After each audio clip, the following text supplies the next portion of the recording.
Stock मार्केटमध्ये मोठे गुंतवणूकदार जे काही गोष्ट पाहतात मित्रांनो, त्या गोष्टी आपल्याला लक्षात आल्या पाहिजेत. मग फंडामेंटल अनालिसिसमध्ये बॅलन्स शीट ही एकदम महत्त्वाचा विषय आहे, की जो जर बॅलन्स शीट जर कंपनीचं जर तुम्हाला चांगल्या पद्धतीचं जर कळलं, तुम्हाला हे लक्षात येईल की ही कंपनी वाढणार आहे का, कंपनी सर्वाईव्ह करणार आहे का नाही. मग त्यामुळे मित्रांनो गुंतवणुकीचा डिसिजन घेत असताना बॅलन्स शीट लक्षात घेणं गरजेचं आहे. तर सर्वप्रथम नमस्कार, मी अजित मोरे, डॉक्टर मोरे वेल्थमध्ये आपलं सर्वांचं स्वागत आहे. आणि जे काय आपण फंडामेंटल अनालिसिस ह्याचं जे काय सिरीज बनवतोय, या सिरीजमध्ये बॅलन्स शीट म्हणजे काय आणि ते बॅलन्स शीट कसं यूज करायचं आणि त्या बॅलन्स शीटचा उपयोग आपल्या इन्व्हेस्टमेंटमध्ये कसं करायचं हे आपण आजच्या व्हिडिओमध्ये बघूयात. तर बघितलं तर एक स्टॉक मार्केटमध्ये जे काही एखादी कंपनी असती, त्या कंपनीमध्ये एक महत्त्वाचे 3 पॅरामीटर असतात: profit loss statement, balance sheet आणि कॅश फ्लो स्टेटमेंट. ह्या तिन्ही गोष्टी जर तुम्हाला कळल्या तर चांगल्या पद्धतीचे तुम्ही एक इन्व्हेस्टमेंटबद्दल, तुम्हाला एखादी कंपनी खरंच ग्रो करते का, कंपनीचं नावच मोठं आहे, त्याच्यावर कितीतरी कर्ज आहे, किंवा नाव मोठं आणि प्रॉफिट काहीच करत नाही, ह्या जर गोष्टीचं जर तुम्हाला जर पडताळणी करायची असेल तर बॅलन्स शीट ही एक अशी गोष्ट आहे की तुम्हाला पूर्णपणे कंपनीचा पूर्ण आराखडा त्या बॅलन्स शीटवर दिसतो. मग बॅलन्स शीटला आपण मराठीत म्हणतो मित्रांनो ताळेबंद. ओके, ताळेबंद. आपण जर तुम्ही जर टॅक्स वगैरे भरत असताल आपण सीएकडे, तर सीए म्हणत असतो तुम्ही तुमच्या प्रोफाईलचा बॅलन्स शीट लावा. तसं कंपनीचा बॅलन्स शीट असतो, म्हणजे कंपनीचं पूर्णपणे चित्र काय आहे, कंपनी सध्याची सिच्युएशन काय आहे, कंपनीत काय चाललेलं आहे हे आपल्याला बॅलन्स शीटवर कळतं. मग बॅलन्स शीटमध्ये महत्त्वाचे मित्रांनो एक 2 ते 3 पॅरामीटर असतात, म्हणजे एक 2 पॅरामीटर मुख्य असतात. 2 पॅरामीटर म्हणजे ॲसेट पहिलं पॅरामीटर आहे, आणि दुसरं म्हणजे लायबिलिटी, आणि तिसरं असतं ते इक्विटी, म्हणजे डायरेक्ट कंपनीची इक्विटी. मग ॲसेट आणि लायबिलिटी आपण सर्वप्रथम बघू की ॲसेट म्हणजे काय, की कंपनीची मालमत्ता, कंपनीकडे किती ॲसेट आहे, म्हणजे कंपनीकडे किती मालमत्ता आहे ते पूर्णपणे त्या ॲसेटच्या पॅराग्राफमध्ये दाखवलं जातं. ओके, ॲसेटच्या ह्याच्यामध्ये. मग ॲसेटमध्ये मित्रांनो एक 2 पॅरामीटर असतात की करंट ॲसेट आणि फिक्स्ड ॲसेट. मग ते ॲसेटचे 2 म्हणजे कंपनीकडे, मग प्रत्येक एखादी एक नॉर्मल तुम्ही कंपनीचं उदाहरण घ्या मित्रांनो, कंपनीकडे ॲसेट काय काय असतात, त्यांच्याकडे असलेल्या मशिनरी, त्यांच्याकडे असलेले बिल्डिंग्स, किंवा त्यांच्याकडे असलेली जमीन, किंवा त्यांच्याकडे असलेली वाहनं, हे कंपनीचे ॲसेट असतात. किंवा त्यांच्याकडे असलेलं रॉ मटेरियल ही कंपनीकडे कुठंतरी एक बेसिक लेवलचं ॲसेटच असतं. मग हे ॲसेट, मग कंपनीकडे ॲसेट किती, कंपनीचं व्हॅल्युएशन किती, त्याच्यासाठी ते बघण्यासाठी बॅलन्स शीटचा उपयोग होतो. मग ॲसेटमध्ये करंट ॲसेट आणि फिक्स्ड ॲसेट असतात. ओके, आणि त्यानंतर दुसरा एक भाग असतो तो लायबिलिटी असतो, म्हणजे लायबिलिटी म्हणजे काय, देणे म्हणजे देय.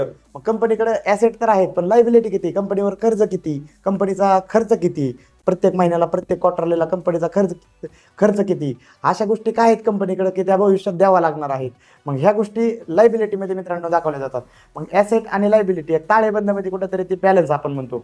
मग ॲसेट आणि लायबिलिटी ह्या जर दोन्ही गोष्टीचा जर कंपनी जर प्रॉपर जर बॅलन्स करत असेल तरच कंपनी कुठेतरी चांगल्या पद्धतीने लॉंग टर्ममध्ये सर्वाईव्ह करते.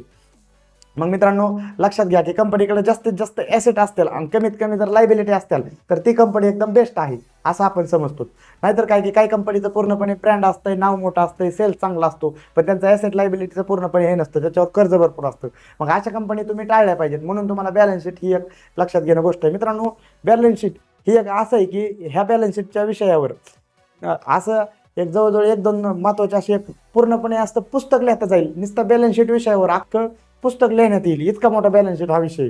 फक्त मी तुम्हाला एक समरी सांगतोय. ओके, मग तुम्ही जर बघितलं तर ॲसेट आणि लायबिलिटी आपला हा विषय डबल होतोय, सॉरी, परंतु करंट ॲसेट आणि फिक्स्ड ॲसेट हे जे काही 2 ॲसेटचे प्रकार असतात, तसंच लायबिलिटीमध्ये करंट ॲसेट आणि लायबिलिटीमध्ये करंट लायबिलिटी आणि फिक्स लायबिलिटी होतं. मित्रांनो कन्फ्यूज होऊ नका प्लीज. करंट ॲसेट आणि करंट लायबिलिटी, फिक्स्ड ॲसेट आणि fixed liability.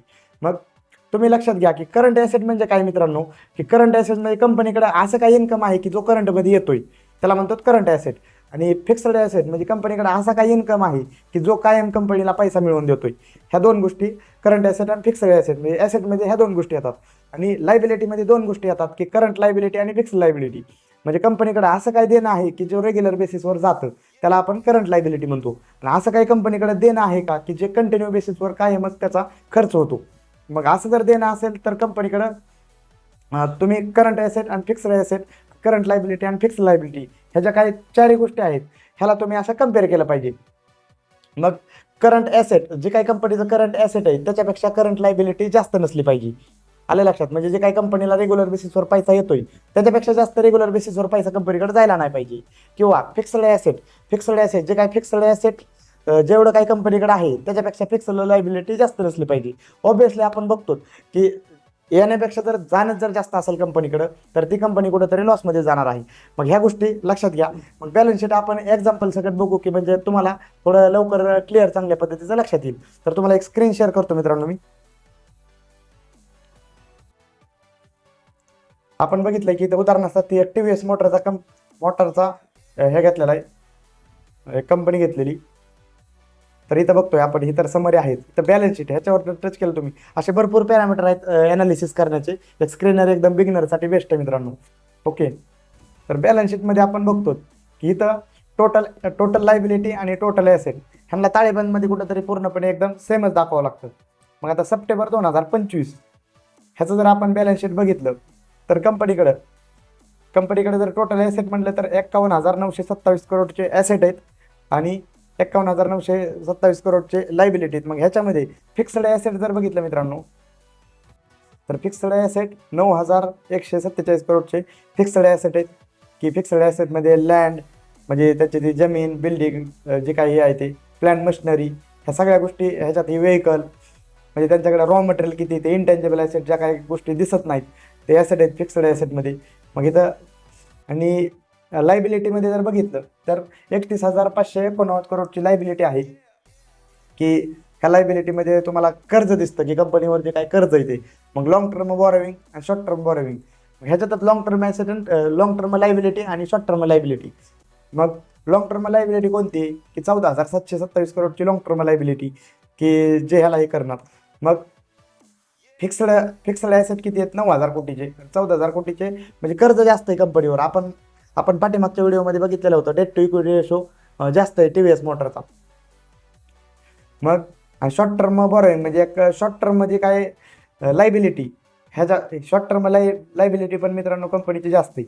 Okay, 15,807 करोडची short term liability आहे. मग ही बॉरोइंग म्हणजे कंपनीचं टोटल जाणं किती आहे. आणि इक्विटी कॅपिटल आपण जसं बघितलं मगाशी की एक तिसरा पॅरामीटर इक्विटीचा बघायचा आहे, ते आपण बघूयात. की एक 48 करोडची इक्विटी आहे, म्हणजे इक्विटी थोडीच आहे कंपनीवर, ऑब्विसली थोडं जास्तच खर्च आहे. ओके, तर लक्षात घ्या मित्रांनो, एक बॅलन्स शीट नाहीतर एक दुसरा एक स्टॉकेज नावाचा प्लॅटफॉर्म आहे की या प्लॅटफॉर्मवरूनही तुम्हाला चांगल्या पद्धतीचं हे करता येतं. आता मी त्याच्यात लॉग इन करतोय गुगलवरून.